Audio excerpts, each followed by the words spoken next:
달리기를 정말로 못해요. 정말로 초등학교 뛰면 꼴등이야. 막 쭉 뛰어도 꼴등이야. 얼마나 이놈들이 빠른지. 난 정말로 달리기를 못했어요. 초등학교 때. 그리고 나는 참 그림을 못 그렸어요. 제가 이렇게 뭐 옛날엔 그림의 필요성을 별로 몰랐는데 뭐 외국에 다니고 뭐 미술관에 다니다 보면 막 뭐 얘네들이 막 고흐 막 이런 애들이 그림 그리는 거 보면요 내 마음 안에서 막 예술혼이 막 불타요. 그래갖고 막 집에 와갖고 막 도화지도 사고 크레용도 사갖고 집에 와서 막 그림을 그려요. 동창 신부들 오면 내가 보여줘요. 이 그림 어떠냐? 그러면은 동창 신부들이 이구동성을 하는 얘기가 조카가 그린 거냐? 조카가. 난 내가 그린 건데.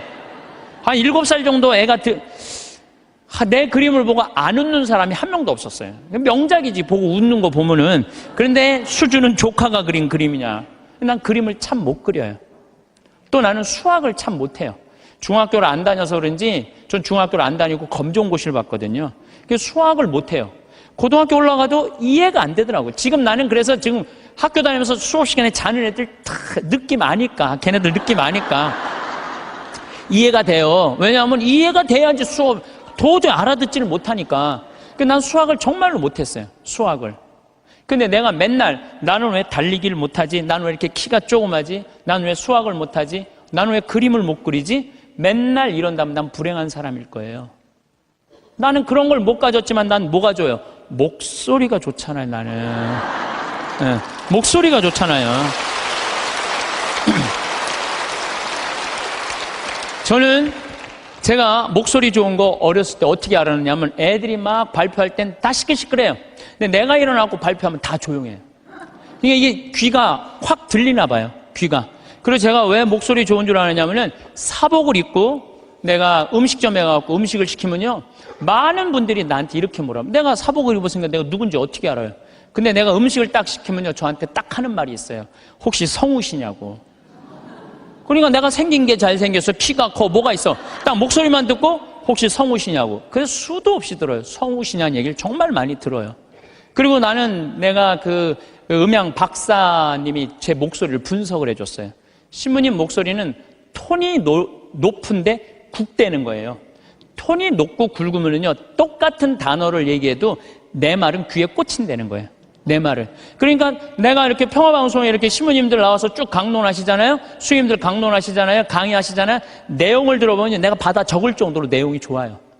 근데 그분들한테 단점이 뭐냐면은 예수님께서는 부활하셔갖고 3일 만에 오셔갖고 성령을 보내셔갖고 승천을 뭐 하셔갖고 제자들이 뭐 그러니까 정말로 듣기 좋은 내용인데 톤이 거의 같고 목소리 톤이 낮기 때문에 집중이 안 되는 거예요. 근데 난 한마디라도 예수님께서 부활하셔갖고 또 다시 오셔 승천하셔갖고 성령 그러니까 단어 하나하나가 똑같은 말인데도 목소리 때문에 제가 받는 이득이 너무너무 많아요. 그러니까 저는 중학교, 고등학교 때도 미사 해설하고 독서하고 뭐 신학교 때도 무슨 뭐 세미나 발표하고 이럴 때 제가 목소리 좋은 걸 저 자신도 알아요. 그래갖고 내가 서품 받을 때 난 다른 거 달리기 잘해달라고 나 기도한 적 없어요. 서품 받을 때 띠 잘 뛰게 해달라고 그런 적도 없어요. 나는 누워서 이 재단에 엎드려갖고 주님한테 딱 2가지 부탁했어요. 강론 잘하게 해달라고. 또 하나는 글 잘 쓰게 해달라고. 신부가 나는 신부 중에 키 큰 신부 별로 소용없다고 생각해요. 아니 복음 선포하는데 키가 무슨 상관이야. 네. 그리고 난 생긴 것도 그렇게 중요하다고 생각하지 않아요. 제가 그 보좌 신부 때 굉장히 15,000명, 16,000명 본당에 보좌 신부를 했었어요. 그러면은 저 뒤에 있는 분들은 내 얼굴이 안 보여요.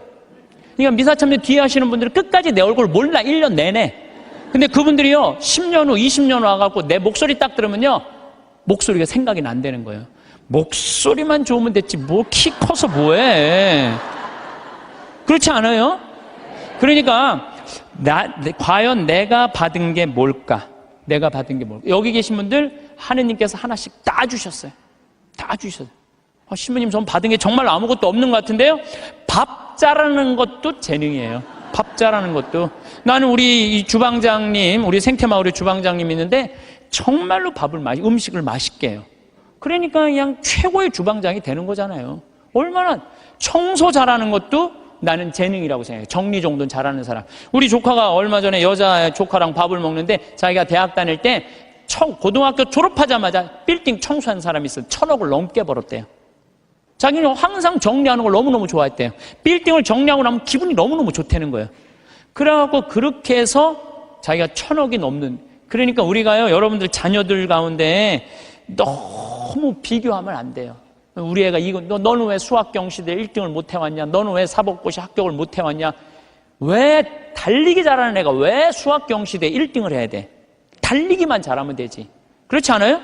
여러분, 유현진 선수한테 지금 사법고시 합격해오라고 그러면 유현진 선수 사법고시 합격해올 수 있어요? 유현진 선수 뭘 잘해? 공 잘 던지나요? 하나만 잘하면 돼요. 또 지금 사법고시 합격한 애한테 너 메이저리그 갖고 공 던지라, 메이저리그 입구에도 못 가요. 사람이요 다, 그러니까 제가 생각하기는 지 멋이 없어서 그래. 지 멋대로 살 줄 알아야 돼. 자기 생긴 대로 살 줄 알아야지. 그리고 거기다가 남을 축복해 줄 수 있는 마음을 가지고 있는 사람들은요, 진짜 행복한 사람이에요. 진짜 행복한 사람. 그래서 저는 제가 뭐 키도 안 크고 힘도 안 세고 몸도 조그맣고 뭐 이래도요, 나는 내가 받은 게 뭔지 너무너무 잘 알아요. 난 내가 받은 게 목소리라는 생각, 정말 하나님한테 감사해요. 난 어머니한테 정말 감사해요. 어머니, 나 이렇게 조그맣게 낳아줘서 목소리 좋게 낳아주셔서 너무너무 감사하다고. 이 목소리 하나만 가지고도 뭐 기업체 강의 다니죠, 뭐 무슨 정부기관 강의 다니죠, 뭐 별군데 다 강의 다녀. 하다 아침마당에까지 와서 강의해 다녀. 아침마당에까지 생각을 해봐요. 이 목소리라는 게 내가 받은 하느님의 최고의 은혜라는 거죠. 저는 가끔 의사 선생님들이 주식 투자하다가 쫄딱 망하고, 의사가 되는 게 쉬운 일이에요. 정말로 어려운 일이에요. 그 공부하려면 얼마나 힘들어요. 그러면은 그렇게 7년, 6년 동안 뼈가 빠지게 의사 공부했으면 의사만 하면 되지. 주식 투자는 왜? 그렇지 않아요? 그러니까 자기가 잘할 수 있는 걸 계속 하는 게 제일 중요한 거예요. 그런데 이상한 데다가 방향을 돌리면은요, 망하는 거예요. 뭐 아까 잠깐 강의 들어오기 전에 보니까 어떤 영화 배우가 25년 동안 버는 거 쫄딱 망했대. 영화 배우는 연기만 잘하면 돼요. 다른 거 이상한 거 하다가 되게 망하는 게 자기가 잘할 수 있는 걸 안 해서 그래. 자기가. 그러니까 여러분들 자녀들 가운데서도 공부만 해야 된다는 거, 이 머릿속에 이거 빼세요. 공부 빼고는 나머지 다 잘하는 애들 많아요. 공부 빼고. 그런데 나머지 다 잘하는 건, 그건 소용없어. 수학하고 영어만 잘하면 돼. 이게 대한민국의 불행에, 제가 지난주에도 말씀드렸지만은, 대한민국의 불행으로 가는 길이에요. 불행으로 가는 길이에요. 그래서 자기가 잘할 수 있는 일을, 내가 포크레인 저 잘해요. 포크레인 정말 잘해요. 내가 뭐 하루 종일 포크레인 가지고 황토 집 질 때도 포크레인으로 지는 황토도 잘 개요. 근데 내가 포크레인 하면서 깨달은 게 뭐냐면, 아침부터 밤 6시, 7시까지 하는데도 하나도 안 지겨워. 10시간을 여러분들 공부하라고 그래봐요. 나 아마 미칠 거예요. 10시간 공부하라고 그러면. 근데 포크레인을 10시간 하면 그냥 하나도 안 지겨워. 시간 가는지도 모르고. 일이라는 게요, 내가 재미가 있고 몸에 이렇게 탄력이 붙으면요, 일처럼 재미난 게 없어요. 그러니까 여러분들 자녀들 중에 혹시 몸은 튼튼한데 머리가 안 되는 애들은 생태마을에 한번 도전해 보세요. 예. 저는 우리 생태마을이 지금 여주도, 나는 고등학교 졸업한 아이로 하고 싶어요. 여주도. 그리고 아프리카 자카란다도, 그 농장도 고등학교 졸업한 아이들 파견하고 싶어요. 그 가끔 50살, 60살 되신 분들이 전화해. 거기 생태마을 취직하고 싶다고. 지금 우리 생태마을에 50살, 60살 천지야, 천지 지금. 예. 우리가 이 세대 교체가 필요한 거, 세대 교체가. 그래서 혹시 이 방송 듣고 나도 저기 가서 일할까? 50살 넘은 분들은 하지 마세요. 예. 예. 대신 누굴 보내? 자녀를 보내, 자녀. 몸은 튼튼하나 머리가 안 돌아가는 애들, 이런 애들 꼭 좀 보내주시기를 바라겠습니다. 저는요, 얼마 전에 내가 좋아하는 우리 경남이 최경남 신부가 또 해준 얘기예요. 자기가 조용필 저 콘서트를 갔다 왔대요. 감동받았대요. 너무너무 정말로 프로페셔널이 저거구나. 우리 신부들도 저런 마음으로 사목을 하면은 정말로 사목이 잘 될 거란 얘기를 하면서 나한테 기가 막힌 얘기를 해주더라고요. 조용필 씨가 1982년 비련이라는 못 찾겠다 꾀꼬리라는 4집, 이 4집을 냈는데 비련이라는 그 노래가 있대요. 그런데 시골 병원에 지적 장애아가 8년 동안 14살짜리 먹은 여자애가 울지도 않고 웃지도 않는 거야. 그런데 얘가 비련이라는 노래를 듣고 울기 시작하는 거야. 14살짜리가 막 울더래요. 그러니까 병원에서 난리가 난 거죠. 8년 동안 웃지도 않고 울지도 않던 애가 비련이라는 노래가 눈물을 쫙 흘리니까. 그러니까 부모도 미치죠. 내 애가 감정 표현하니까 얼마나 행복하겠어요. 그래갖고 그 병원에서 연락을 한 거예요. 조용필 씨한테. 제발 우리 병원에 한 번만 와갖고 이 아이 손 한 번만 잡아줘라. 손 잡아주고 노래까지 해주면 더할 나위 없지만 손이라도 잡아줘라. 했는데 그때 조용필 씨가 1982년 4집 못 찾겠다 꾀꼬리 할 때 캬바레에 가서 노래 한 곡 하면 3천만 원을 받았대요. 지금 돈으로. 근데 보통 하루에 3-4번씩 나갔대요. 그러니까 그 매니저가 무슨 소리냐, 지금 하루에 1억씩 버는 사람인데 그 시골까지 위약금 물 수 있느냐? 꿈도 꾸지 마라. 전화를 끊었대요. 근데 조용필 씨가 이렇게 바깥에서 뜨면 무슨 얘기냐? 그랬더니 매니저가 아니 저기 뭐 어떤 지적 장애 여자아이가 당신 비련이라는 노래를 듣고 막 눈물을 흘리다고 병원에 한번 초대를 한다는데 아니 이제 바빠 죽겠는데 거기를 어떻게 하느냐? 그랬더니 오늘 공연이 몇 개냐고 그랬더니 뭐 4개라고 그랬더니 그거 다 취소해라. 내 위약금 내가 물겠다. 가자 그 병원에 차 대라. 그랬더니 조용필 씨가 차를 타고 그 시골까지 쫙 간 거예요. 갔는데 얘를 딱 봤는데 얘가 뭐 조용필이 누군지 어떻게 알아요? 보고 가만히 있는 거야. 근데 조용필 씨가요 대단한 사람이 그 14살짜리 여자의 손을 잡고 비련이라는 노래를 부르는 거예요. 기도하는 사랑의 손길로 탁 이렇게 노래를 쫙 그냥 오빠 막 그러잖아요 여러분들. 그러니까 얘가 또 눈물을 쫙 흘리는 거야. 그러니까 그냥 이 병원이 감동이죠, 감동. 그리고 이 조용필 씨는 그걸 보고 갔어요. 부모님이 너무 감동받아서 우리가 조금이라도 사례를 할 테니까 통장 번호를 알려달라고 그랬더니 조용필 씨가 한 말이 전 정말 기가 막힌 말이에요. 나는 오늘 저 아이의 눈물을 통해서 이제까지 받은 모든 돈, 앞으로 받을 돈 모든 것보다 비싼 보상을 받았다. 그러니까 나한테 돈 보낼 생각하지 말아라. 탁 갔다는 거예요. 그게 1982년 얘기예요. 그래서 물론 내가 조용필 씨가 훌륭하다는 건 알았지만 그 다음에 내가 조용필 씨 뒷조사를 쫙 해봤어요. 뒷조사를 해봤더니 자기 부인이 세상을 떠났을 때도 23억인가 4억이나 되는 돈을요 다 어려운 사람을 위해서 다 기증하고 그 다음에 소아 백혈병 걸린 아이 한 500명 수술비를 다 대주고 지금도 1년에 몇 억씩 어려운 아이들을 위해서 내놓는다는 거예요. 그러니까 우리가 이 세상을 보면서 다 나쁜 놈들만 있는 게 아니에요. 우리가 참 훌륭한 사람들이 많아요. 요즘 저는 김장호 씨, 독도 참 여러분들 이거 대단한 가수 하나가 대단한 일을 하는 거예요. 지금 독도 뭐 100억 모은다 그러잖아요. 저도 이제 동참 꼭 하고 싶어요. 여러분들 일본 애들은요 자기네 나라에서 살고 싶지 않은 애들이에요. 2011년 3월 11일 후쿠시마 지진이 일어났지. 원자력 발전소, 원자탄 폭탄 터진 거예요. 그것 때문에 지금도 방사능 때문에 고생하고 있죠.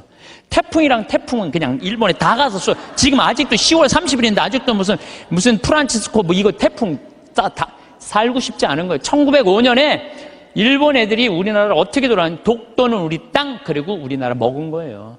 지금도 독도는 우리 땅이라고 자기네들 이번에 뭐 외교 홈페이지에 하잖아요.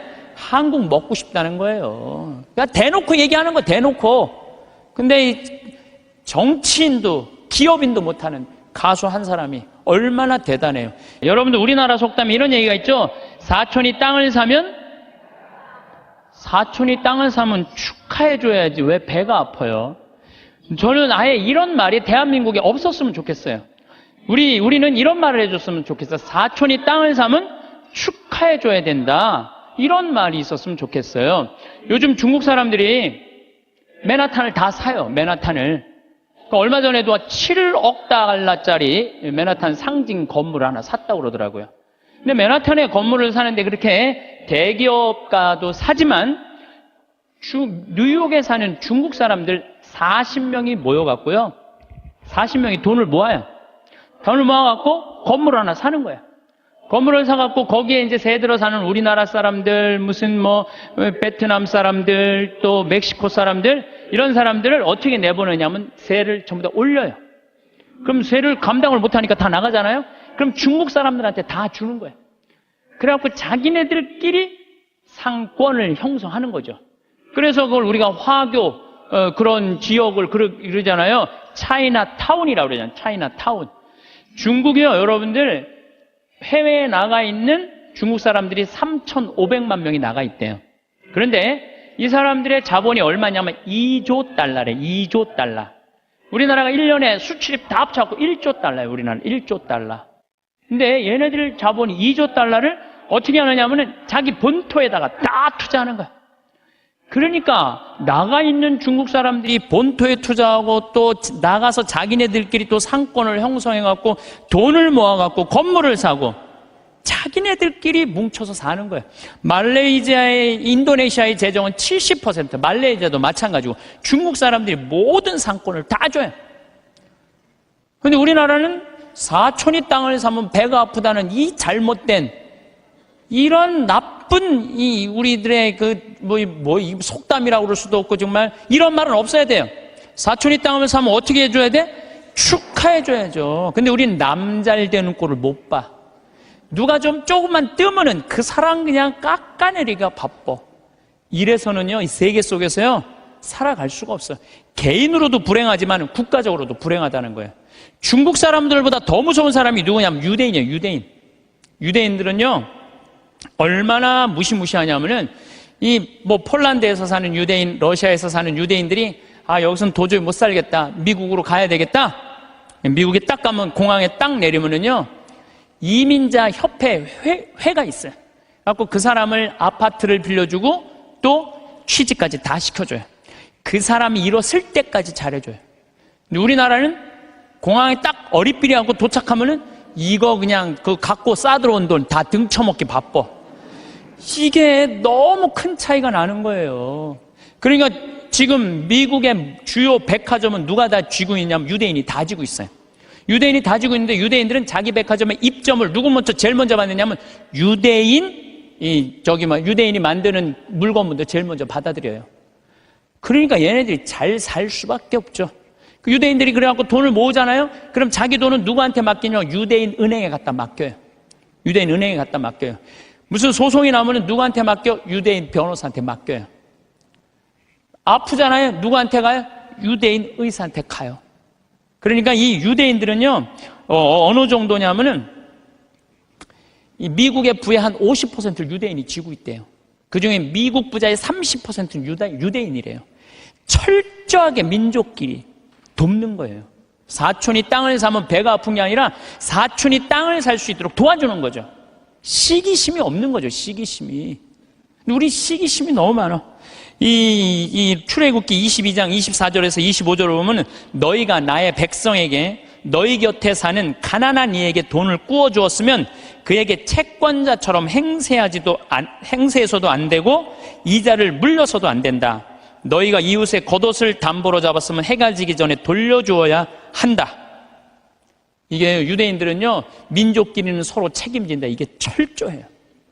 근데 우리나라 사람들은 제가 외국에 나가보면요, 다 개인적으로는 잘 살아요. 근데 다 같이 모여갖고 건물 샀다는 얘기는 한 번도 들어본 적이 없어. 예. 우리가 이게 안 되는 거예요. 개인적으로는 특출나지만은 이게 서로 축복해주는 게 안 되는 거죠. 미국에 7대 영화사가 있는데 이 중에 6개가 유대인이에요. 6개가 파라마운트, MGM, 워너브라더스, 유니버설, 21세기 폭스, 다 유대인이 만든 영화사예요. 할리우드의 모든 건 디즈니, 월트 디즈니만 미국 사람 거예요. 근데 이 월트 디즈니도 CEO가 20년 동안 유대인이 하고 있어요. 그러니까 황금알을 낳는 건 다 유대인이 쥐고 있는 거야. 그러니까 얘네들이 영화에서 나오는 돈들, 배우도 유대인을 쓰고 무슨 시나리오 작가도 유대인을 쓰고 감독도 유대인이고 영화 배급사도 유대인이고, 그러니까 다 같이 사는 거예요. 자기네들이 돈이 이렇게 생기잖아요. 그럼 이 돈을 또 미국에 있는 유대인들은 어디다 보내냐? 본토에 보내요. 이스라엘, 팔레스타인 이쪽으로 보내는 거예요. 그러니까 서로 협력해서 사는 거죠. 잘 나가는 사람 시기하면요, 분열이 일어날 수밖에 없어요. 근데 성당에서도 하다못해 주일학교 하나를 운영해도요, 이게 깨지는 경우가 시기심 때문에 깨져요. 시기심 때문에. 성당도 왜 깨져? 전 총회장단하고 후임 총회장들하고 서로 시기심 때문에 성당도 깨지는 거예요. 시기심이 참 많아요. 하나님께서 양을 바친 아벨의 제물은 봐두고 곡식을 바친 카인의 제물을 받지 않자 어떻게 해요? 카인이 아벨을 죽이잖아요. 시기심 때문에 그러는 거예요. 시기심 때문에. 사무엘 이서의 이 상권의 18장 7절에 보면은 지금 PLO, 이스라엘 맨날 테러하는 걸 PLO라고 그러잖아요. 이게 팔레스타인이에요. 팔레스타인. 근데 옛날에도 2000년 전에도 3000년 전에도 이 성서에는 필리스타인이라고 써 있어요. 필리스타인 있었어요. 얘네들이 맨날 유대인들하고 싸웠어요. 골리앗한테 맨날 그냥 지고. 근데 다윗이 나와갖고 필리스타인, 팔레스타인들을 다 쳐 죽여요. 그래서 완전히 사울이 그냥 완전 왕권이 굉장히 강화가 돼요. 근데 다윗이 싹 들어오니까 이스라엘 처녀들이 속을 들고 춤을 추면서 이런 노래를 해요. 사울은 수천을 쳤고 다윗은 수만을 쳤네. 이 얘기를 듣고 사울이 살짝 미쳐요. 뭐가 생기냐면 시기심이 생기기 시작하는 거야. 그래서 다윗을 죽이려고 그래. 끊임없이 죽이려고 그래. 끊임없이 죽이려고 그러고 하다못해 딸 미가를 다윗한테 줘요. 사위야, 사위. 그런데도 죽이려고 그래요. 결국은 그 능력 있는 다윗은 사울 곁을 떠나요. 사울 곁을 떠나니까 사울이 훌륭한 장수를 잃어버렸잖아요. 훌륭한 장수를 잃으면 필리스틴하고 싸우다가 마지막에 다 죽고 자기만 남아요. 다윗을, 그 능력 있는 다윗을 자기 옆에 왕으로 데리고 있었다면, 시기심을 가지지 않고 데리고 있었다면 아마 사울은 이스라엘 처음으로 통일한 왕으로서의 그 대단한 명성을 누렸을 거야. 근데 그놈의 시기심 때문에 모든 걸 다 잃어버리는 거죠. 여러분들, 우리들 다 마찬가지예요. 여러분들 가만히 보면요, 뭐 때문에 우리가 깨지는, 교회 분열도 시기심 때문에 깨지는 거예요. 오죽했으면은 예수님께서 최후의 만찬 끝나고 제자들의 발을 씻겨주고 난 다음에 마지막 기도가 뭔지 알아요? 거룩하신 아버지, 아버지께서 저에게 주신 이름으로 이들을 지키시어 이들도 우리처럼 하나 되게 해주십시오. 예수님 마지막 기도도 뭐야? 분열이 일어나지 않고 하나가 되길 바라는, 하나를. 근데 성당에서 내가 주일학교 이렇게 보면은 한 20명, 30명 교사들이 있으면 내가 또 이뻐하는 교사가 있잖아요. 그 이뻐하는 교 한 명만 이뻐하면요, 나머지 한 15명, 20명 다 적이 돼버려. 딱 반으로 나눠줘요. 그래서 누구 이뻐할 수도 없어. 그놈의 시기심 때문에. 사랑도 못하는 거, 그놈의 시기심 때문에. 사랑도 못해, 사랑도. 사도 바울은 고린토전서 1장 10절에 교회의 분열을 걱정하면서 이런 편지를 써요. 모두 합심하여 여러분 가운데 분열이 일어나지 않게 하십시오. 여러분이 저마다 나는 바오로 편이다, 나는 아폴로 편이다, 나는 계파 편이다, 나는 그리스도 편이다 하고 말한다는 것입니다. 그리스도가 갈라지셨다는 말입니까? 분열이 얼마나 심했으면 이런 말까지 했겠어요. 시기심으로 생긴 분열은요, 공동체를 망가뜨려요. 마음 안에 시기심이 있는 사람은요, 평화로울 수가 없어요.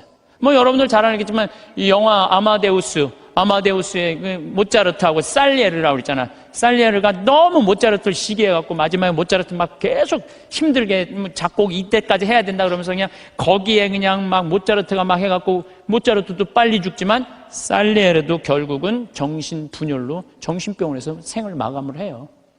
그러니까 남을 축하해주는 사람은요, 복을 받는데요, 남 안 되게 시기하는 사람은요, 그만큼 고통을 겪는 거예요. 친구가 성공하거나 사회에 승진하면 축하해주는 넓은 아량이 있어야 돼요. 남 시기한다고 내가 행복한 게 아니에요. 남 부러워한다고 내가 행복한 게 아니에요. 여러분들, 남을 축복해주는 일은 참 즐거운 일이에요. 시기하지 않고 남을 축복해주는 건 참 즐거운 일이에요. 그래서 저는 우리 후배들이 막 강론자라고 이러면 너무 기분이 좋아요.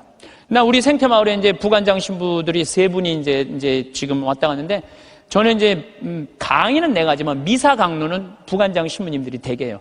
너무 강론을 잘하세요. 그러니까 사실 제가 강의하는 거에 많은 부분들은 부관장 신부들이 강론하는 걸 듣고 내가 그걸 갖고 여기서 하는 거예요. 그래서 내가 부관장 신부들한테 손을 꼭 잡고 너무 고마워. 나한테 이런 재료를 제공해줘서 너무너무 고마워. 참 이렇게 이렇게 후배 신부들이 강론 잘하는 거 보면 기분이 너무 좋아요. 그것도 막 사목 잘하면은 막 박수 쳐주고 싶고, 그럼 내가 행복해요. 근데 저놈 새끼 봐라, 나보다 강론을 잘하네? 이때부터 불행해지는 거예요. 남을 내가 조금 능력이 모자라도 잘하는 사람을 이렇게 칭찬해 줄 때 나도 행복하고 너도 잘 살고 나도 잘 사는 거야.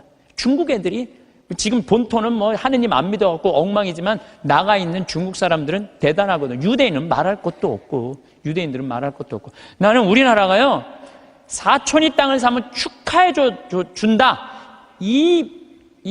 아예 사촌이 땅을 사면 배가 아프다. 이 말 아예 없었으면 좋겠어. 오늘 이후부터 우리는 아예 사촌이 땅을 샀어? 그래. 축하해주는 그런 문화가 난 이루어졌으면 참 좋을 것 같아요. 그런데 생각을 해봐요. 시기심이 게으른 놈이 시기심까지 있어. 게으른데 남 욕이나 하고 앉아 있어. 매력이 있을 것 같아요? 없을 것 같아요? 매력이 없어요. 부지런한데 남 칭찬까지 할 줄 알아. 이 사람 매력 있어요? 없어요? 매력이 있어요. 매력이 있을 수밖에 없어요. 그런데 우리가 또 나쁜 건 판단하는 거야. 어떤 판단? 부정적인 판단이에요. 부정적인 판단. 예수님은 마태복음 7장 1절에 이런 말씀을 하세요. 남을 심판하지 마라. 그래야 너희도 심판받지 않는다. 이야, 내가 남을 심판하면은요, 하느님도 나를 심판을 해요. 근데 나이가 남을 심판하지 않으면 하느님께서 나를 심판하지 않아요. 아주 쉬운 거잖아요. 근데 왜 우리가 남을 심판을 하냔 말이에요. 너는 어찌하여 형제의 눈 속에 있는 티는 보면서 내 눈 속에 있는 들보는 깨닫지 못하느냐. 저는 이게 평생의 내 숙제였어요. 남의 눈에 있는 티끌을 볼 것이냐, 내 눈에 있는 들보를 볼 것이냐. 여러분들은 이 대한민국에 보면은요, 남의 티끌은 기가 막히게 끄집어내, 남의 티끌은. 근데 우리는 어떻게 해? 자기 눈에 있는 들보는 안 보는 거야. 텔레비전을 보면은요, 이 세상에 다 죽일 놈만 있는 것 같아. 죽일 놈만. 다 때려 죽일 놈만 대한민국에 사는 것 같아. 그래요? 대한민국이 그렇게 막 때려 죽일 놈만 살아요? 이 세상은요, 나쁜 놈만 있는 게 아니에요. 정말로 멋있는 사람들이 많아. 근데 우리는 어떤 판단을? 부정적인 판단하는 거예요. 그 부정적인 판단 때문에 잘못된 판단으로 이어지는 경우가 너무 많다는 거예요. 조조가 동탁을 죽이려고 그래요. 한 왕실을 자꾸 동탁이 쥐고 흔들으니까, 그러니까 조조가 죽이려고 그러다가 들켜요, 동탁한테. 왜냐하면 동탁이 무술이 너무 뛰어나거든요. 도망을 가기 시작해요. 진궁이랑 장우수랑 막 도망을 가는데 동탁이 전국에다 방을 붙인 거예요. 조조 잡아오면 엄청난 벼슬과 상을 내리겠다고. 그러니까 조조는 마음 편안하게 쉬지를 못한 거죠. 산속으로 굶으려가면서 그냥 여기저기 피신을 하다가 조승 아버지 친구 여백사라는 집에 이제 숨어들기 시작해요. 근데 여백사가 이 조조를 너무 반갑게 맞아주는 거예요. 야, 너 그동안 고생했으니까 우리 집 와서 편안하게 쉬라고. 내가 방 따뜻하게 해줄 테니까 편안하게 쉬라고. 근데 우리 집에 음식을 준비할 테니까, 근데 문제는 우리 집에 술이 없다. 내가 고을에 가고 술을 받아올 테니 너는 쉬고 있어라. 그리고 이제 여백사는 이제 고을로 술 받으러 나간 거예요. 근데 이 의심 많은 조조는 혹시 고을에 가서 나 고발하러 간 거 아닌가 의심하기 시작해요. 의심을 막 하는데, 그러니까 이제 집을 염탐을 하는 거야. 근데 부엌문이 이렇게 닫혀져 있는데 부엌에서 칼 가는 소리가 들리는 거야. 칼 가는 소리가. 근데 집안 식구들이 이런 말을 하는 거예요. 큰 놈부터 잡을까, 작은 놈부터 잡을까. 아니, 조조는 조그매고 진궁은 컸거든요. 이것들 봐라. 여백사는 나를 고발하러 가고 저것들은 나를 죽이려고 그러네. 그래갖고 문을 박차고 들어가고 여백사의 식구, 부인, 자식 9명을 다 죽이고, 혹시 어디 숨어 있는 거 없나 하고 뒷곁문을 딱 열었는데 뒷곁에 돼지가 큰 거하고 작은 거 2마리가 묶여져 있는 거야. 그러니까 이 식구들은 큰 돼지를 먼저 잡을까, 작은 돼지를 먼저 잡을까, 이렇게 말한 건데, 조조는 어떻게 들은 거예요?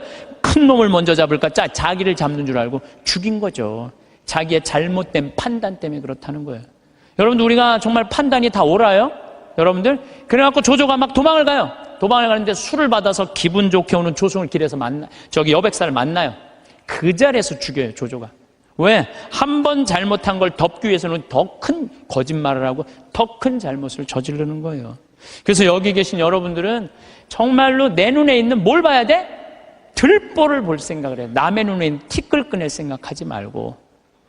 나는 이 성서, 예수님 말씀마다 정말 묵상하면 정말 깜짝깜짝 놀랄 말씀 정말 많아요. 이게 소크라테스가 너 자신을 알라 그 얘기하고 똑같잖아요. 그렇죠? 그 다음에 이 공자의 제자 증자가 성인 1일 3성, 1일 성인지도 1일 3성, 오신 자기 일을 3번 반성하라고 그러잖아요. 그러니까 우리가요, 신앙인들은요, 남 잘못 캐내는 사람이 아니에요. 신앙인들은 누구 잘못 캐내는 사람이야? 내 잘못 캐내는 사람이야. 내 잘못을 캐내갖고 나를 똑바로 세우는 게 신앙이냐. 근데 자기 자신이 어떤지도 모르고 남만 특히 성당 다니면, 활동하면은 자기 모습은 안 보이고 누구만 보여? 남만 보이잖아. 누구는 어쩌고, 누구는 어쩌고, 레디오 단장은 어떻고, 꾸리아 단장은 어떻고, 저건 어떻고, 막 남욕만 디립다 하잖아요. 근데 남욕할 시간 있으면 누구 들여다봐? 자기 들여다. 부처님 제자 넷이서 장인들끼리 토론했어. 야, 인생 살아가면서 제일 괴로운 게 뭐냐? 그랬더니 한 제자가 사랑이다, 사랑. 얼마나 사랑 때문에 우리가 고통을 많이 겪어요. 우리가 이 세상을 살면서. 남녀 문제 수도 없는 갈등의 원인이잖아요. 그랬더니 옆에 있던 제자가 아니다. 사랑보다 더 고는 건 배고픔이다. 그렇죠. 배고픔의 고통. 이거 정말 힘든 거죠. 오죽하면은 대학 교수가 그 돈 몇 푼 받아보겠다고 교수 자리까지 올라가기가 얼마나 힘들어. 그런데 부정 입학, 그 몇백만 원 받아갖고 부정 입학하고 교수 자리 쩔러나가고. 이게 배고픔의 고통 때문에 배고픔. 그냥 먹어도 배고픈 게 이게 인간의 욕심이에요. 인간의 욕심. 그랬더니 또 한 제자가 아니다. 그것보다 더 무서운 거 분노다. 분노. 화가 자기 화를 조절하지 못하는 거. 이건 저도 동의해요. 사실 저도 인생 살다 보면은 내가 싸운 게 한순간 무너지는 게 뭐냐면 분노 때문에 그래요. 분노. 그랬더니 또 한 제자가 아니다. 그거보다도 더 슬픈 건 죽음에 대한 공포다. 맞죠. 우리 인간이 모든. 그랬더니 그게 다 됐더니 부처님이 하시는 말씀이 아니다. 그것보다 더 슬프고 고통스러운 거는 자기 자신이 누구인지 모른 채 살다가 죽는 거다. 내가 어디서 와갖고 어디로 가는지, 내가 뭘 하는지, 내가 어떻게 살면서 행복한지 아무것도 모르고 그냥 쫓는 게 뭔지도 모르고 그러고 살다가 죽는 게, 저는 부처님 말씀에 저도 동의해요. 예수님, 남의 눈에 있는 티끌볼 생각하지 말고 자기 눈에 있는 들뽑을 생각을 해라고. 그래서 여러분들 항상 우리가 판단을 할 때 부정적인 판단을 할 거냐, 긍정적인 판단을 할 거냐, 이게 아주 중요해요. 근데 요즘 텔레비전을 보면은 여러분들 우리나라 텔레비전 뉴스 보면 한심해 안 한심해요? 한심하죠? 정치인들 정말로 내가 지난번에 생명을 살리는 말씀에도 얘기했지만 진짜 서로 말한 진짜 말한 지금까지도 한심해요. 조금만 정말로 한심해요. 그러니까 그냥 어떤 또 국회의원은 이놈의 나라를 그냥 뒤집어 엎어갖고 북한한테 그냥 줘버려야 된다. 이렇게 말하는 사람들도 있고. 근데 여러분들 우리나라가 그렇게 한심한 나라일까요?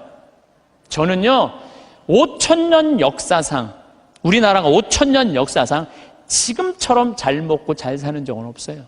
5,000년 역사상. 고려시대 우리 원나라 조공 바쳤어요. 고려시대 때 원나라한테 조공만 바쳤어요? 왕자도 다 보냈어요. 왕자도 다 보냈어요.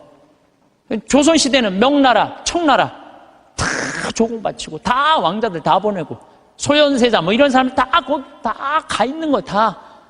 그리고 그냥 청나라 끝나고 나니까 그 다음에 누구한테 나라 뺏겼어요? 일본한테 나라 뺏겼어요. 1,000년 이상을 통일 국가 다 나눠줘서 싸우고, 지금도 나눠져 있지만 그렇게 우리나라 역사가 질곡의 역사를 갖고 있어요. 그런데 이 5,000년 역사상 지금처럼 우리나라가 강성했던 적은 없어요. 우리나라가 경제 규모가요 1조 달러야. 무역 규모가 세계 8위, 경제 규모는 세계 15위예요. 근데 일본은 6조 달러예요. 무역 규모가. 중국이 8조 달러, 미국이 14조 달러예요. 그러니까 우리가 사실은 참 우리나라도 피곤한 나라예요. 양쪽에 너무 센 놈들이 있는 거예요. 중국하고 일본하고. 근데 중국하고 일본이 경제 규모가 일본이 6조 달러, 중국이 8조 달러예요. 우린 1조 달러밖에 안 돼. 근데 그전에는 1조 달러도 안 됐어. 그러니까 참 조공 바치고 살았던 거죠.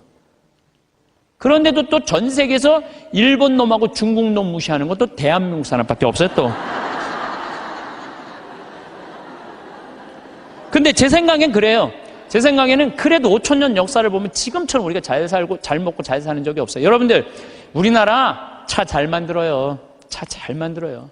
제가 지난 9월 달에 미국 그 뉴욕에 강의를 갔다 왔는데 그 초청한 회장님이 차를 이번에 싹 바꿨대요. 뭐 워낙 뭐 돈이 많은 분이라 뭐 에쿠스, 뭐 볼보, BMW, 렉서스 뭐 5대를 다 바꿨대요. 근데 그 중에 제일 마음에 드는 게 에쿠스래요. 나한테 정말 그런 말을 하면서 한국이 차 브랜드가 떨어져서 그렇지 한국 차 잘 만든다고. 그것도 40년 만에. 남들은 100년, 120년 됐는데 40년 만에 이렇게 쫓아온 것에 대해서 자기는 에쿠스를 타고 다니면서 너무너무 자랑스럽다는 거예요. 그런데 대한민국 차를 누가 제일 무시하느냐? 대한민국 놈들이 제일 무시해요. 이게 부정적인 시각으로 바라보는 거, 부정적. 텔레비전 잘 만들고 그렇잖아요. 또 휴대폰 잘 만들고. 제가 이 휴대폰도 아이폰 막 나오고 난리 칠 때 제가 그랬어요. 앞으로 내가 우리나라 휴대폰을 봐서는 전 세계 시장 1위를 할 거다. 4, 5년 전에 내가 방송 때도 얘기했어요. 지금 1위 하잖아요. 정말로 잘 만들어요. 에어컨 잘 만들고 냉장고 잘 만들고. 그러면은 좀 긍정적으로 봐야 될 거 아니야. 긍정적으로. 근데 막 온 세상에 떠도는 얘기는 곧 망할 것 같은 얘기를 아니 오죽하면 요즘 달러 떨어져갖고 지금 주식을 40일인가 50일째 우리나라 주식만 산대잖아요. 우리나라만 우리를 무시하는 거예요.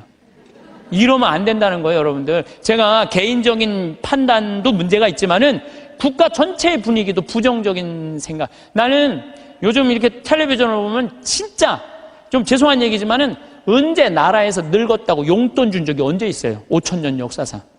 요즘 준대잖아, 요즘. 어?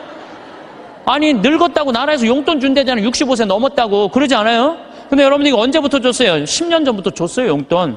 54,000원, 5만원 주기 시작해갖고 지금 94,000원, 95,000원이 지금 내년 7월 달부터는 20만원 준다는 거예요.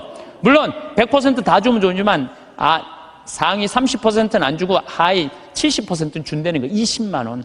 여러분들 자식이 다달이 20만원씩 줘요? 자식도 안 주는 용돈 준대잖아, 나라가. 에? 그러니까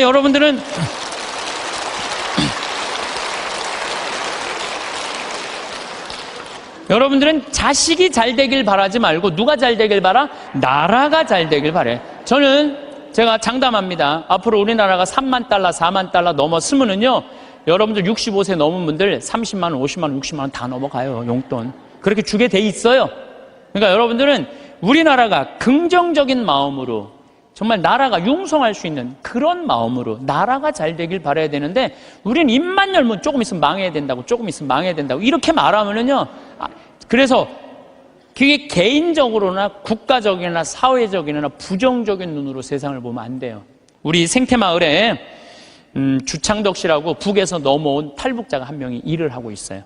근데 이분이 진짜 그 함경북도에서 살다가 지금 55인가 이쯤 나이가 됐는데 북의 얘기를 들어주면요, 우리 직원들은요 다 뒤로 넘어가는 일이 너무너무 많아요.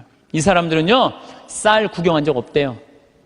밀가루도 구경한 적 없대요. 제가 제일 놀라운 건 뭐냐면은 북한 사람들 밀가루 먹고 사는 줄 알았더니 밀가루는 1년에 2번 나온대요. 2번. 그리고 강냉이 죽만 먹고 산대요. 그럼 밀가루를 가지고 수제비를 만들어 먹으면 그게 얼마나 고소한지 모른대요. 그건 농약을 쳐야지 맛이 이상할 거 아니야. 농약 칠 돈이 있어야지 농약을 칠 거 아니에요. 그러니까 안전뱅이 아마 밀보리로 아마 하는 것 같아요. 그 수제비 먹으면 그렇게 맛있다는 거예요. 근데 그 1년에 딱 2번 먹는다는 거. 나머지는 전부 강냉이 죽을 먹는다. 나머지는 전부. 그런데 우리 이제 생태마을에서 이제 가지튀김을 하면은 우리는 가지튀김만 밀가루 살짝 묻혀갖고 튀기잖아요. 그래갖고 그걸 나가면요, 그 가지를 들고 주방에 들어가요. 그 탈북자가. 그 주방장한테 따져요. 밀가루 요것밖에 왜 안 묻히느냐고. 내가 밀가루 먹고 싶어서 북에서 넘어왔는데 왜 밀가루를 요것 조금밖에 안 묻히느냐고. 슬픈 얘기예요. 슬픈 얘기예요. 북한은요 수도 없이 굶어 죽어요. 내가 지금 북한 이야기라는 책을 읽고 있는데 거기서 하는 얘기가 그거예요. 95년, 96년, 97년에 죽을 때 북한 사람 그때 제일 많이 굶어 죽었거든요. 그나마 농장에서 일하는 사람 먹고 살았대요. 탄광에서 일하는 사람 다 죽었대요. 근데 굶어 죽으면요 다 새카매 갖고 죽는데 못 먹을 때. 근데 자기가 식당에서 일을 하는데 탄광촌에 배정을 받아서 하는데 한 10명이 새카매 갖고 다 쭈그리고 앉아있더래요. 저 사람들은 왜 일도 안 하고 쭈그리고 앉아있는지 왜 이렇게 다 새카마냐 그러니까 다 굶어 죽어 있는 거라고. 지금 10몇 명이 그대로 앉아서 그 자리에서. 참 북한, 얼마 전에 뭐 6명 넘어갔던 분들 다시 한국으로 보냈잖아요. 그분들 내가 쭉 읽어봤어요. 북한 가면 어떻게 대우할 줄 알고. 아파도 병원 한번 가본 적도 없고, 그냥 고통이란 고통을 다 겪고, 그리고 온 거예요. 그러니까 나는 북한 무슨 김일성 주체사상 찬양, 이해가 안 가요. 물론 내가 제일 화가 나는 건 하느님을 믿을 수 없다는 나라. 그런 나라에 대해서 제일 가슴이 아프고 슬프지만은, 그런데 무슨 북한을 찬양을 하고 그래요. 국민들은 다 굶어 죽어가는데, 그냥 여기 뭐 대통령이라는 그 수령, 우리 또 얼마나 웃기냐면 우리 직원들은 김정은이가 말이야 백성들 굶어 죽이고 그러면요 그 사람이 딱 일어나고 김정은이가 뭡니까? 위대하신 수령아바이 김정은이죠. 또 이렇게 얘기를 해요. 그럼 우리 직원들이 그래, 위대하긴 개뿔은 뭐가 있냐, 국민들 다 굶어 죽이고 뭐가 위대하냐고. 그러면은 그분이 그래, 그건 또 맞는 말입니다. 또 이런다. 근데 더 슬픈 건 뭐냐면은 이분이 왜 탈북을 했느냐면 자기 딸하고 같이 해서, 딸은 지금 간호학과 대학을 다니고 있는데 자기 아들이 관절염이었대요. 부인은 심장병이고 그거 고치고 싶어서 탈북을 한 거예요.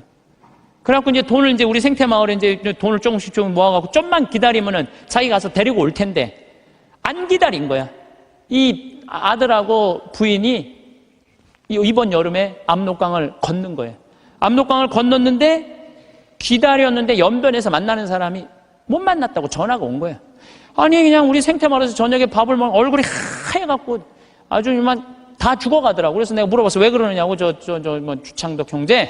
그랬더니 하는 말이, 아니 북에서는 건너갔다는 소식이 왔는데 연변에서 못 만났다는 거야. 그래서 내가 비행기표 끊어주고 돈 주고 가서 찾아와 봐라. 자식 아들하고 부인 소식을 모르니까 일이 손에 잡히겠어요? 찾아와 봐라. 그래갖고 갔다 왔는데 결국은 못 찾고 자기만 넘어가다가 죽은 거죠. 물에 빠져서 압록강 죽은 거예요. 여러분들 지금 대한민국 사람들은요 호강에 요강을 타고 있는 거예요. 지금 여러분들이 남한에 태어난 게 얼마나 정말로 감사한 거예요. 지금 북한에 그래도 지금 신앙을 하는 게 1%도 된대요. 숨어서 신앙생활하는 비율이 1%가 된다는 거. 우리 천주교하고 개신교하고 있다는 거예요. 지금도 그들이 정말로 마음 편안하게 하느님께 찬양 드리고 영광 드릴 수 있는 거, 통일이 돼야 돼요. 뭐 여러 가지 이유로도 통일이 돼야 되지만은 그 안에 이 정말로 신앙의 빛을 전해줄 수 있는 통일이 돼야 되는 거예요. 우리 이 대한민국은 이렇게 보면은요 참 부정적인 시각이 너무 많은 것 같아요. 여러분들 정말로 한국은요 정말로 행복한 나라예요. 정말로. 요즘 나는 한국에 이렇게 외모로 평가하는 경향이 참 많아. 잘생기면 다 오케이야. 키 크면 다 좋고. 뭐 남자는 키가 커야 돼. 키가 개뿔 뭐 키가 크고 뭐가 좋아요. 이 기장 옷 저기 막 기지나 많이 들어가지. 키 큰 게 뭐가 좋아. 그냥 이쁘면 다 용서해. 이쁘면 다 용서해. 이쁘면 다 용서해. 그래서 가끔 이렇게 말하는 사람들이 있어요. 내가 사람 하나 제대로 볼 줄 안다. 척 보면 안다. 그게 여러분들 자기 발목을 잡는 거예요. 뭐 확실한 얘기는 아니라 그러지만 떠도난 얘기에 이제 하버드 대학에 스탠포드 부부가 가갖고 허름한 옷을 입고 스탠포드 부부가 가갖고 하버드 대학 총장실에 가갖고 나 좀 여기 아들이 죽었거든요. 16세 하버드 대 다니다가. 그래갖고 나 여기 좀 기증하고 싶다. 좀 총장을 만나게 해주라. 너무 허름하니까 이 수위가 당신 같은 사람이 뭘 기증하냐? 안 만나게 해줘요. 그래갖고 이 사람이 이 샌프란시스코 사람인데 아주 철도로 돈을 버는 사람이야. 아니 저 하버드 대학에서 우리 돈을 기증을 안 받느니 차라리 우리가 그냥 여기다가 대학을 하자. 그래갖고 생긴 대학이 스탠포드 대학이라는 거예요. 지난번에 산호세 강의 갔을 때도 스탠포드 대학을 지나가 봤는데 어마어마하게 전화더라고. 대학이 아니라 거의 뭐 궁전같이 전화더라고요. 그래서 그 하버드 정문에는 이런 말이 써 있대요. 사람을 외모로 판단하지 말라라는 글귀가 있대요. 예. 죄로 가는 길은 내 눈에 있는 들보 볼 생각은 안 하고 남의 눈에 있는 티끌 끄집어내는 이런 사람들이 죄로 가는 거예요. 그러니까 여러분들 남 판단하지 마세요. 남 평가하지도 마시고 남 비난하지도 말고, 판단하고 난 다음에 비난하지도 말고, 똥 묻은 겨 묻은 겨 비웃는다는 그런 우리 속담도 있듯이 자신의 잘못된 점을 되돌아보는 일이 우리가 중요한 거예요. 특히 신앙인들은 남 누구 어떻고 이거는요 이 사도 바오로가 남을 해치는 말은 입 밖에도 내지 말라고 그러잖아요. 남을 해치는 말은. 근데 우리가 그냥 이게 몸에 배 있어. 남한테 흠이 되는 말 한마디를 하더라도 우리가 정말로 이거 조심하고 두려워해야 되는데 이게 안 되는 거야. 생각을 해봐요. 게으른 데다가 시기심까지 있는데도 판단을 부정적으로 해. 이 사람 이거 쓸 데가 있는 사람이야, 쓸 데가 없는 사람이야? 쓸모가 없는 사람이야. 여러분들 뒤집어서 이렇게 생각해봐요. 성실하고 남 칭찬할 줄 알고 긍정적으로 모든 세상을 바라볼 줄 아는 사람. 이런 사람 죄 질 것 같아요, 안 질 것 같아요? 죄 안 져요. 이 작은 것들이 모여서 큰 죄가 되는 거예요. 작은 것들이 모여갖고 큰 죄가 되는 거예요. 그래서 저는 우리 교우들이 살면서 항상 긍정의 에너지가 사람을 사랑하고 칭찬해주고 평생의 설계가 돼 있는 그런 분들이 됐으면 좋겠어요. 사람은 부지런해야 돼요. 성실하고 그럴 때 그 부지런함이 쌓여서 나중에 누리는 행복이 큰 행복이 됩니다. 그런데 게으른 데다가 시기심까지 있다. 그럼 이게 참 몹쓸 사람 중에 하나가 일은 안 하면서 남 잘 되는 꼴 못 보는 사람. 이런 사람들 이게 참 문제가 많은 거예요.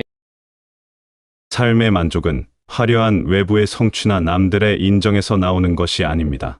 진정한 행복은 자기 자신을 깊이 들여다보는 것에서 시작됩니다. 우리는 종종 다른 사람과 비교하며 스스로를 평가하곤 합니다.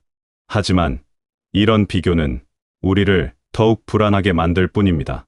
마치 남의 정원과 자신의 정원을 비교하며 자신의 꽃이 덜 아름답다고 생각하는 것과 같습니다. 모든 사람은 각자 고유한 재능과 특별함을 가지고 태어났습니다. 어떤 사람은 손재주가 뛰어나고 어떤 사람은 말솜씨가 좋습니다. 어떤 사람은 세심한 관찰력을 가졌고 어떤 사람은 따뜻한 마음으로 다른 사람을 위로하는 능력이 있습니다. 또 어떤 사람은 복잡한 문제를 단순하게 정리하는 능력이 뛰어나고 어떤 사람은 어려운 상황에서도 침착함을 잃지 않는 강인함을 가지고 있습니다.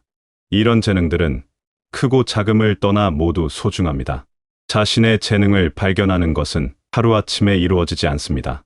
조용한 시간을 가지고 스스로에게 물어보는 시간이 필요합니다.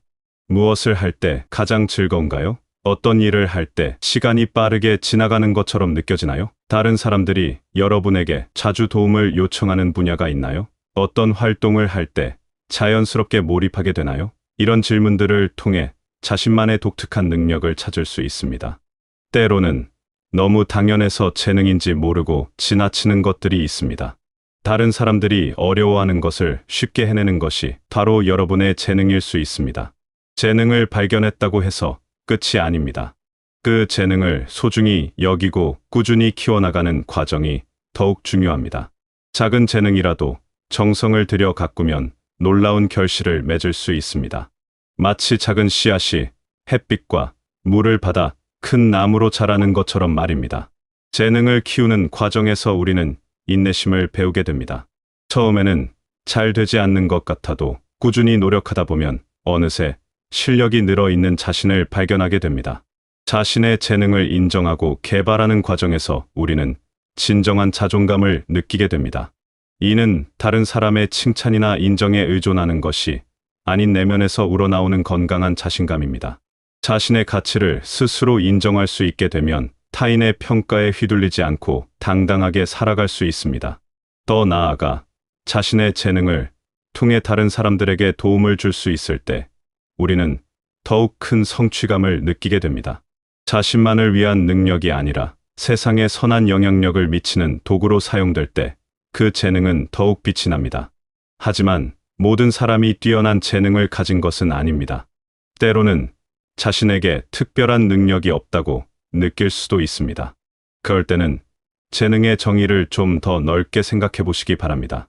다른 사람의 말을 잘 들어주는 것, 성실하게 맡은 일을 해내는 것, 어려운 상황에서도 긍정적인 마음을 잃지 않는 것, 이 모든 것들이 소중한 재능입니다. 심지어 좋은 질문을 하는 능력, 분위기를 밝게 만드는 능력, 다른 사람의 기분을 세심하게 살피는 능력도 모두 귀중한 재능입니다.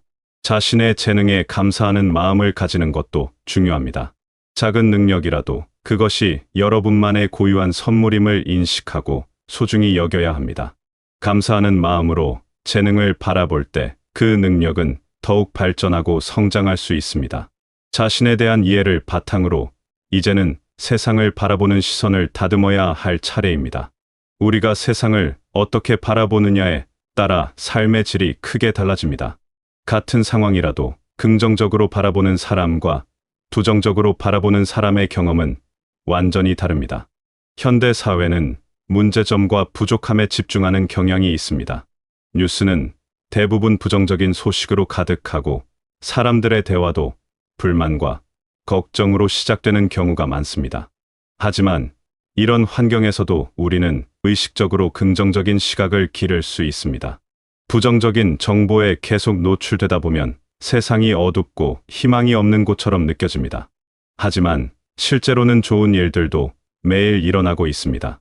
단지 그런 일들이 덜 주목받을 뿐입니다. 긍정적인 태도는 단순히 좋은 일만 보려고 노력하는 것이 아닙니다. 현실을 있는 그대로 받아들이면서도 그 속에서 희망과 가능성을 찾는 것입니다. 어려운 상황에서도 배울 점이 있고 성장의 기회가 있다고 믿는 것입니다. 우리가 살고 있는 현재의 삶과 사회에 감사하는 마음을 가져보십시오. 물론 완벽하지는 않지만 우리는 이전 세대들이 꿈꾸던 많은 것들을 누리고 있습니다. 깨끗한 물을 마실 수 있고 따뜻한 집에서 잠을 잘 수 있으며 자유롭게 생각하고 표현할 수 있습니다.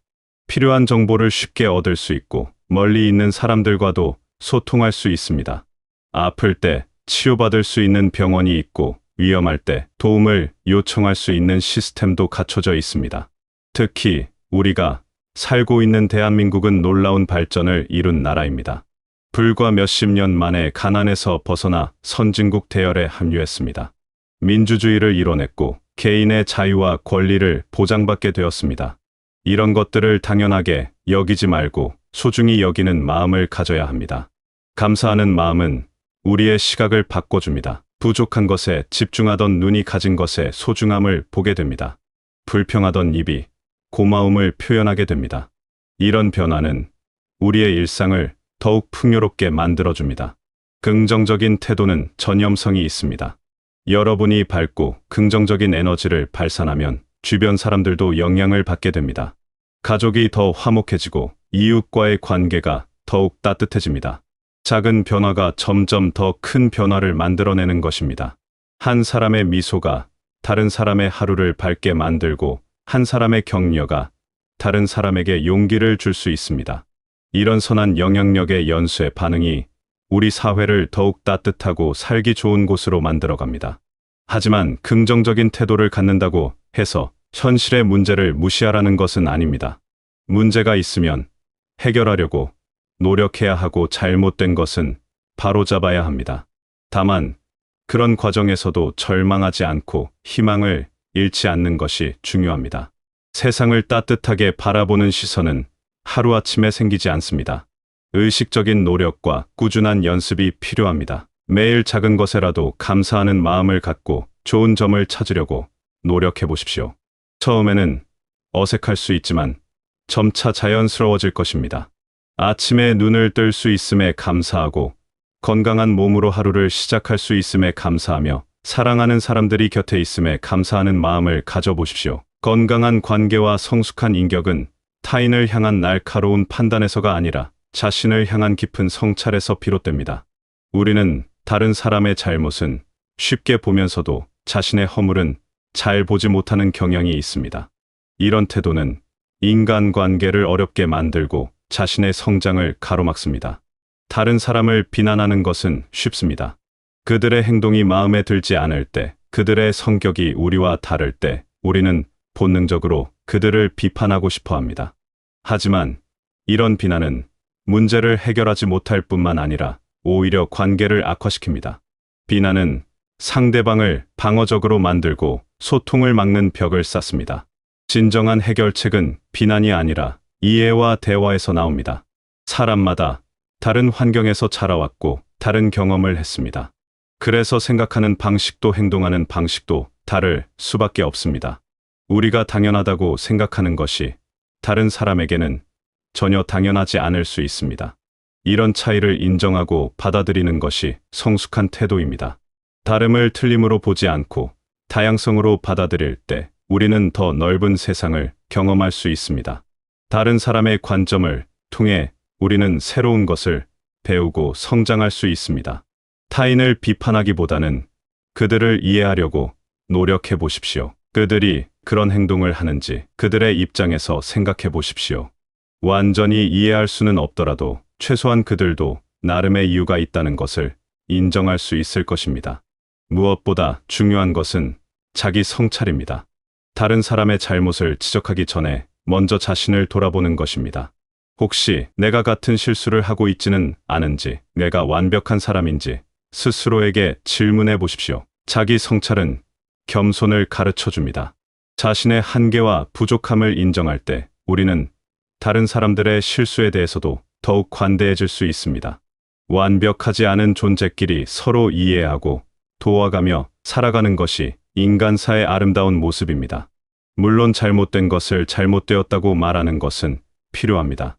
하지만 그럴 때도 상대방을 존중하는 마음을 잃지 말아야 합니다. 그들의 행동은 비판할 수 있지만 그들의 인격까지 공격해서는 안 됩니다. 문제는 미워하되 사람은 미워하지 않는 것입니다. 타인을 판단하지 않는 태도는 우리 자신에게도 큰 유익을 가져다 줍니다. 남을 비판하는 데 쓰던 에너지를 자신을 발전시키는 데 사용할 수 있게 됩니다. 또한 다른 사람들과의 관계가 더욱 원만해지고 평화로운 마음을 가질 수 있게 됩니다. 자기 성찰을 통해 우리는 자신의 진짜 모습을 보게 됩니다. 겉으로 드러나는 모습이 아닌 내면의 참된 자아를 만나게 되는 것입니다. 이런 과정을 통해 우리는 더욱 진실한 사람이 되고 진정한 성장을 이룰 수 있습니다. 다른 사람들도 우리와 마찬가지로 각자의 고민과 아픔을 안고 살아가는 존재들입니다. 그들을 비난할 것이 아니라 함께 이 어려운 삶을 헤쳐나가는 동반자로 여겨보십시오. 그럴 때 우리의 인간관계는 더욱 깊어지고 의미 있어질 것입니다. 자신을 깊이 알게 될 때 우리는 자신감을 얻고 세상을 더욱 긍정적으로 바라볼 수 있게 됩니다. 긍정적인 마음을 가질 때 다른 사람들을 더욱 따뜻한 시선으로 볼 수 있고 그들과 더 좋은 관계를 맺을 수 있습니다. 또한 지속적인 자기 성찰을 통해 우리는 계속해서 성장하고 발전할 수 있습니다. 이런 변화는 하루아침에 이루어지지 않습니다. 꾸준한 노력과 인내가 필요합니다. 때로는 실패하고 좌절할 수도 있지만 포기하지 않고 계속 나아간다면 분명 변화를 경험할 수 있을 것입니다. 무엇보다 이런 노력들이 여러분 혼자만을 위한 것이 아님을 기억하십시오. 여러분이 성장하고 변화할 때 그 영향은 가족에게, 이웃에게, 그리고 사회 전체에 퍼져나갑니다. 한 사람의 긍정적인 변화가 많은 사람들에게 희망과 용기를 줄 수 있습니다. 삶은 때로 어렵고 힘들 수 있습니다. 예상치 못한 시련이 찾아오고 해결하기 어려운 문제들과 마주하게 됩니다. 하지만 그런 순간에도 우리 안에 있는 가능성을 믿고 세상에 대한 신뢰를 잃지 않으며 타인과 자신에 대한 사랑을 유지할 수 있다면 어떤 어려움도 극복할 수 있을 것입니다. 여러분의 삶이 자신만의 고유한 아름다움으로 빛나고 주변 사람들에게 따뜻한 빛이 되며 이 세상을 조금이라도 더 나은 곳으로 만드는 의미 있는 여정이 되시길 바라겠습니다.